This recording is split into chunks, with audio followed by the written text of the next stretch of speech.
So today we're going to show you how to build and set a drop trap. So a drop trap is what we would recommend using if you are having a lot of trouble trapping one of your community cats in your neighborhood. Some cats are just much more trap savvy than others and just aren't comfortable going in a humane box trap. They're a lot smarter than that. So you have to get creative and think of a couple other ways that you can possibly get that cat so that you can get it in to be seen by a vet so that we can keep it safe and healthy. Get it spayed or neutered. Make sure we cut down on overpopulation in your community.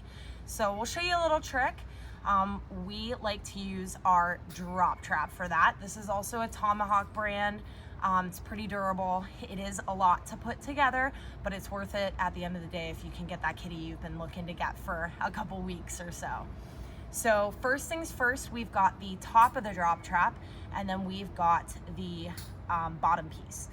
The drop trap is exactly like you would see a cardboard box and a stick, just like in the old cartoons, but it's a little bit more complex than that. So what we're gonna show you is we take this main piece and we're gonna open it up. It's kind of all connected. So we're gonna just open up that side.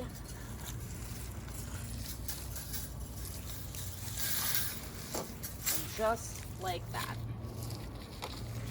All right, so we've got the bottom piece opened. That's pretty easy. Then we've got the top piece. This is also pretty quick. You just wanna make sure that this is on correctly. So you want your edges to obviously be on the outside, so we might want to take this back door off for a second. Put that right over top, make sure it's all stretched out and fitting properly. And then what we're gonna do is we're actually going to show you how to lock this lid to the walls of the drop trap. Now we have these handy dandy little hooks. They're a little tough to pull up some of them, but what you'll see is we're actually gonna pull that hook up and we're gonna lock it right to that lid so you can't pull that off. So again, we're just gonna take all of these hooks, we're gonna pull them up, we're gonna lock them to that lid. And again, if you can really get that top notch instead of that one, some of these get a little bit tight after so many years and you can't, but if you have a newer trap, you usually can get right to that top bar. That way it keeps it really secure. Because at the end of the day, once you get your cat in here, you don't want your cat to pull the top off and then escape. It defeats the whole purpose, right? All right, so we've got that all secure. The next part is going to be the trap door. Now this door, we're gonna go ahead and close this.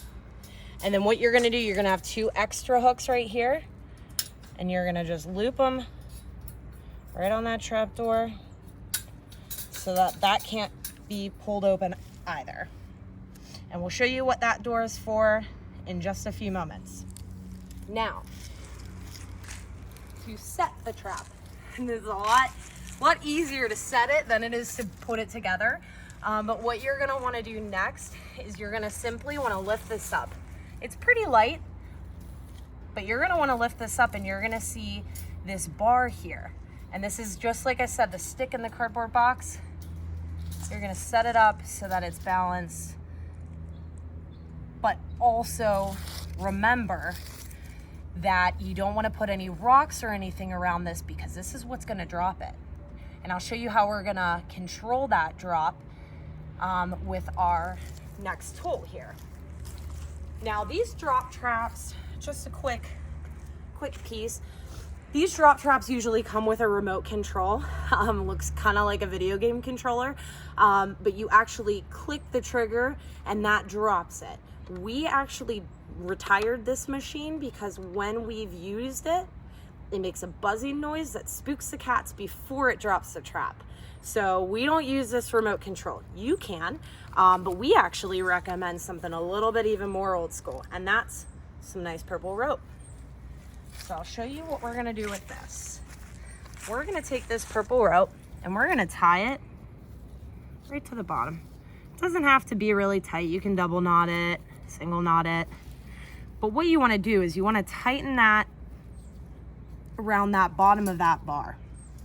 And what that's gonna do is wherever, depending on the location of the colony of cats that you're trapping, you can be pretty far away to pull this. So you wanna be out of sight when you are setting a drop trap. You wanna make sure that the cats can't see you, because we're talking about using this trap for the most nervous, skittish, and very self-aware cats in your neighborhood. So you're gonna wanna back up, and if it's cold in the winter and you wanna sit in your car, you can just have this kind of out the door. You can be, depending on how long your rope is, I recommend at least maybe 10 feet of rope.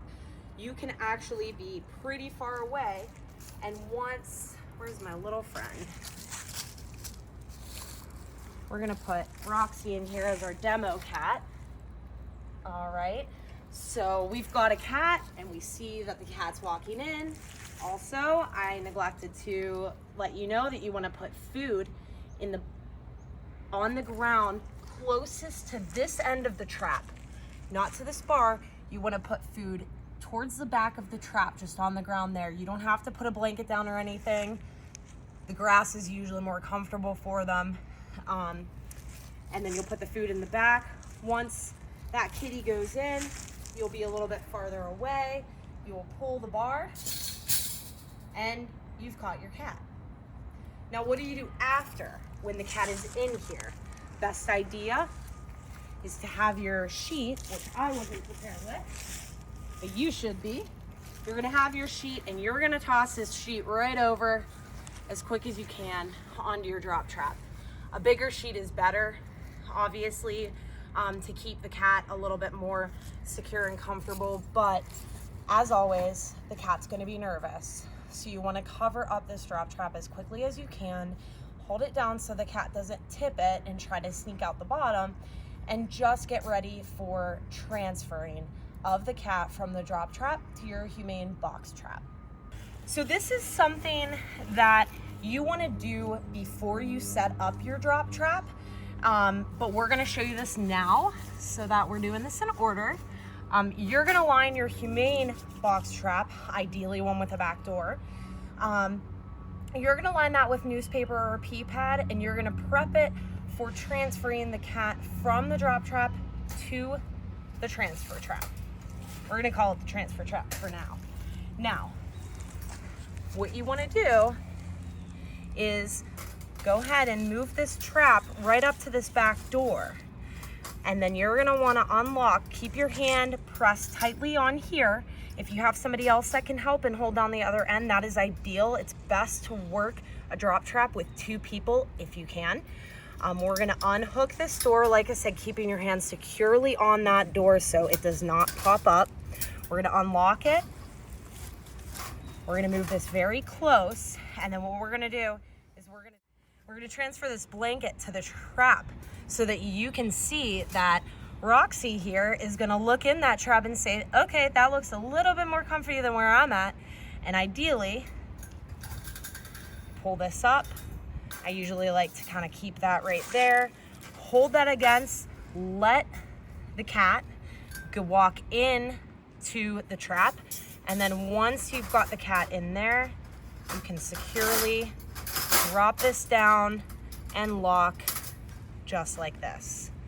And then ideally you should have your cat that was trapped in the drop trap in your new transfer trap, and you can carry this to your clinic to get them spayed and neutered.